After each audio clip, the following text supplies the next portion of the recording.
शहर की सुहागिन महिलाओं ने गुरुवार को अपने पति के दीर्घायु की मंगल कामना को लेकर वट सावित्री का व्रत रख वट वृक्ष की पूजा अर्चना की। व्रती महिलाओं ने कोरोना संक्रमण को देखते हुए मास्क का उपयोग कर शारीरिक दूरी का पालन करते हुए बरगद के वृक्ष की पूजा कर अखंड सुहागन की कामना की व कच्चे धागे लपेटकर बरगद के वृक्ष की परिक्रमा की।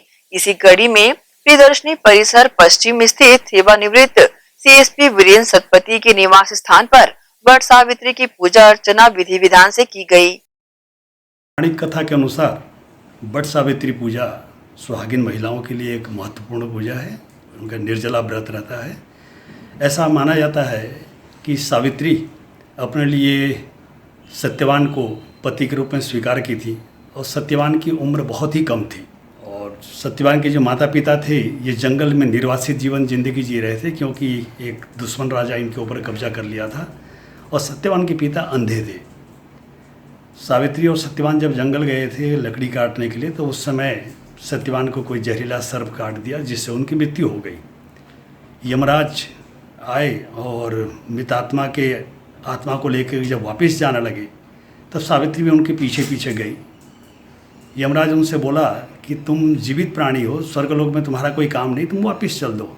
लेकिन सावित्री जिद में रही कि मेरे पति की आत्मा जहाँ जा रही है मैं भी वहाँ जाऊँगी। यमराज फिर उनसे बहुत गुजारिश किया कि तुम एक वरदान मेरे से भले ही मांग लो लेकिन तुम वापस जाओ। तो सावित्री वरदान मांगी कि मेरे ससुर अंधे हैं, उनका आँख मिल जाए। यमराज उनको तथास्तु कह के वरदान दे दिया और जब यमराज जाने लगा तो पीछे पीछे सावित्री फिर गई।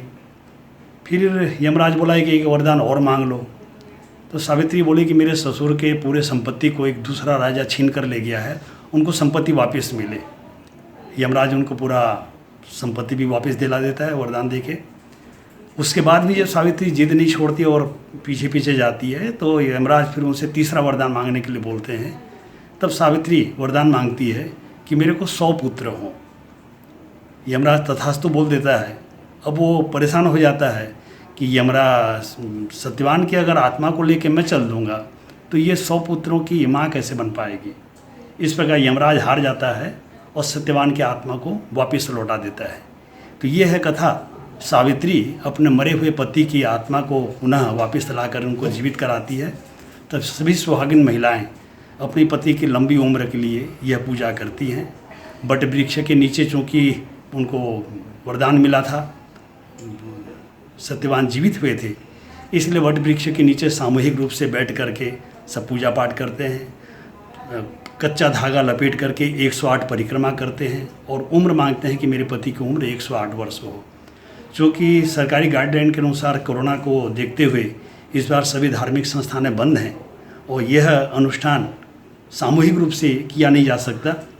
तो हम सब ये तय किए हैं कि अपने अपने घरों में ही यह पूजा करेंगे। आप देखे होंगे गमले में लगे हुए एक बट वृक्ष में हम इसका पूजा किए, घर की महिलाएं उसका परिक्रमा की और अपना व्रत की।